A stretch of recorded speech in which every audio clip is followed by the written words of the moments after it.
In front of me is XIAOMI Pad 8 and today I would like to show you how you can clone apps.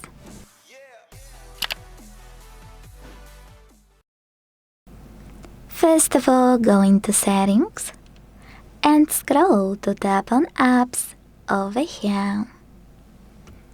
Now click on Dual Apps and use gray switcher next to any app you wanna clone. Then confirm your choice in the pop-up by choosing Turn On and Wait. So when I go back to check it out, I can see that my app was successfully cloned. If you ever want to delete this clone, you can uninstall it like you would any other app.